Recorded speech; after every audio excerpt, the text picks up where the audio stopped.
नमस्ते। मैं हूं Paras Matalia, fund manager at Samco mutual fund. आज मैं आपके साथ एक ऐसी इन्वेस्टमेंट स्ट्रैटेजी शेयर करने वाला हूं जिसे अपना के वॉरेन बफेट ने उनके शुरुआती दिनों में बहुत अच्छा रिटर्न कमाया था।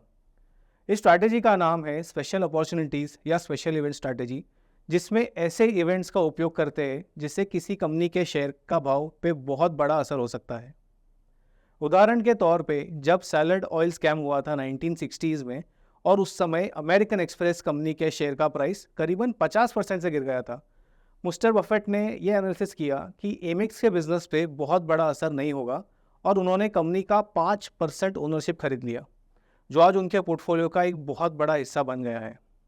उन्होंने उनके शुरुआती सालों में यही स्ट्रैटेजी यूज़ करके मार्केट रिटर्न से कई ज़्यादा रिटर्न बनाया था। शेयर मार्केट में ऐसी कई सारी स्पेशल अपॉर्चुनिटीज़ आती है जिससे कंपनीज को बहुत बड़े फायदे या नुकसान दे सकती है। जैसे कैटलिस्ट केमिकल रिएक्शन को फास्ट और एफिशिएंट बनाता है, वैसे ही ये स्पेशल अपॉर्चुनिटीज़ कंपनी के बिजनेस और वैल्यूएशन में बहुत बड़ा फर्क ला सकती है। तो जानते हैं कि ये स्पेशल अपॉर्चुनिटीज़ किन किन रूप में आती है। गवर्नमेंट पॉलिसी में बदलाव, डिजिटलाइजेशन, प्रीमियमाइजेशन, नए नए सेक्टर्स का उभरना, मर्जर या एक्विजिशन, कंपनी की मालिकी में बदलाव या टॉप मैनेजमेंट में बदलाव।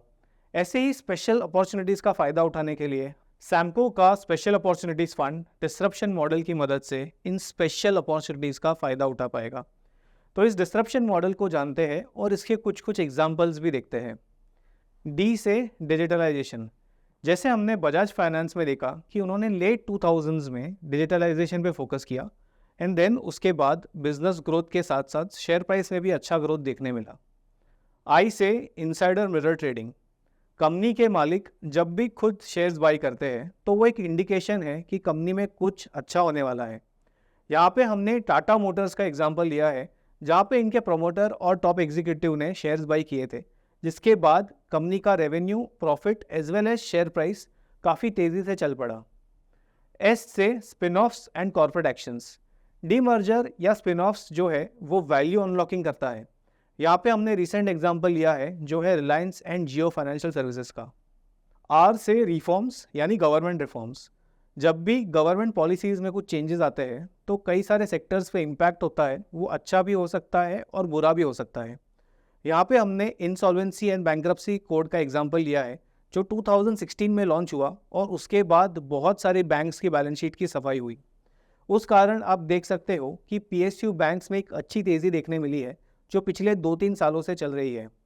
एक और रीसेंट एग्जांपल देखें तो गवर्नमेंट का फोकस जो है वो क्लीन एनर्जी पे काफ़ी बड़ा है, जिस कारण पीएससी और आरईसी जैसी कंपनीज भी अच्छा परफॉर्म कर रही है। यू से under valued holding companies. Holding companies यानी ऐसी कंपनी जो बाकी और कंपनीज को ओन करती है, और ये जनरली उनके कंपनीज के टोटल वैल्यूएशन से 40 से 50% कम वैल्यू पे ट्रेड करती है, जिसे हम होल्डिंग कंपनी डिस्काउंट भी कहते हैं। ये जो होल्डिंग कंपनी डिस्काउंट है वो टाइम टू टाइम वेरी होता है। जब डिस्काउंट बहुत ज़्यादा हो जाए तो ऐसा हो सकता है कि आगे चल के होल्डिंग कंपनी का जो शेयर प्राइस है वो आउट परफॉर्म करे। स्क्रीन पे आपको चोला का एग्जांपल दिख रहा होगा, जहां अप्रैल में 2023 में डिस्काउंट जो है वो बहुत ज़्यादा बढ़ गया था और उसके बाद होल्डिंग कंपनी ने आउट परफॉर्म किया है। पी से प्रीमियमाइजेशन। जब भी कोई कंपनी उनके प्रोडक्ट्स को और प्रीमियम बनाता है, उनका मार्जिन प्रोफाइल सुधर जाता है और कंपनी को अच्छा वैल्यूएशन भी मिलने लगता है। टी से ट्रेंड्स सस्टेनेबल। यहाँ हम लॉन्ग टर्म और शॉर्ट टर्म ट्रेंड्स को कैप्चर करने की कोशिश करते हैं। उदाहरण के लिए कोविड के बाद बहुत सारे नए लोगों ने डीमैट एंड ट्रेडिंग अकाउंट्स खोले एंड ट्रेडिंग करने लगे, म्यूचुअल फंड में इन्वेस्ट करने लगे। इसका असर कई सारे कैपिटल मार्केट कंपनीज में देखने मिला, जैसे कि BSC, 361 wealth and asset management और आनंद राठी। आई से innovation and tech disruption. Tata motors ने इलेक्ट्रिक गाड़ी लॉन्च की एंड ईवीज़ में उन्होंने बहुत अच्छा मार्केट शेयर कैप्चर करके मार्केट लीडर बन गए। जैसे कि आप स्क्रीन पे देख पा रहे होंगे, उसके बाद कंपनी के शेयर प्राइस ने भी बहुत अच्छा परफॉर्मेंस दिया है। ओ से organise shift. Organise players unorganise से कई अच्छे प्रोडक्ट या सर्विस दे पाते हैं एंड बहुत बार कम दाम पे भी दे पाते हैं। इसके भी कई सारी एग्जांपल्स हैं, जैसे कि डीमार्ट और पॉलिसी बाजार। एन से न्यू एंड इमर्जिंग सेक्टर्स। ऐसे कई सारे नए सेक्टर्स इमर्ज हुए हैं जो कुछ साल पहले तक इतने बड़े या इम्पोर्टेंट भी नहीं थे। आज अगर हम इसके एग्जांपल्स देखें तो ईवी इंफ्रा है, डिफेंस है, ये ऐसे सेक्टर्स हैं जो आज काफ़ी इंपॉर्टेंट और बड़े हो चुके हैं बट 10 साल पहले नहीं थे। ऊपर हमने जो भी स्टॉक्स के नाम लिए वो सिर्फ इलस्ट्रेशंस के लिए है और रिकमेंडेशन नहीं है। इन स्टॉक्स को हम फंड पोर्टफोलियो में ले भी सकते हैं और नहीं भी। अब जानते हैं कि आपको सैमको के स्पेशल अपॉर्चुनिटीज फंड में क्यों इन्वेस्ट करना चाहिए। तो उसके 5 बड़े एडवांटेजेस हैं, उन्हें जानते हैं। पहला है यूनिक फ्रेमवर्क यानी डिस्रप्शन मॉडल, जो ऐसी कई सारी स्पेशल अपॉर्चुनिटीज़ का फ़ायदा उठाने में हमें मदद करता है, जो हमने अभी अभी जाना।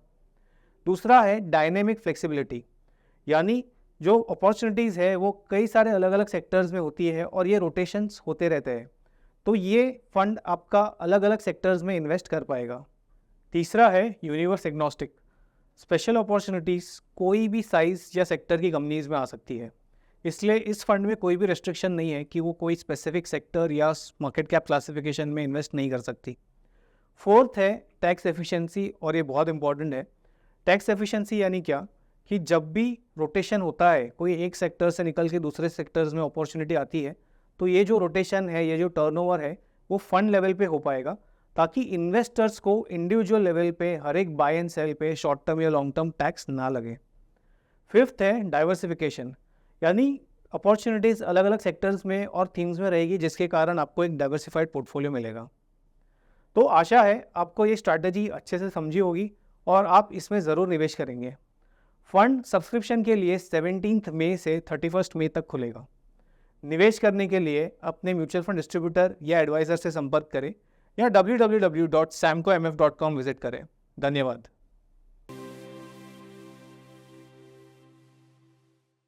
म्यूचुअल फंड निवेश बाजार के जोखिमों के अधीन है। योजना से जुड़े सभी दस्तावेजों को ध्यान से पढ़ें।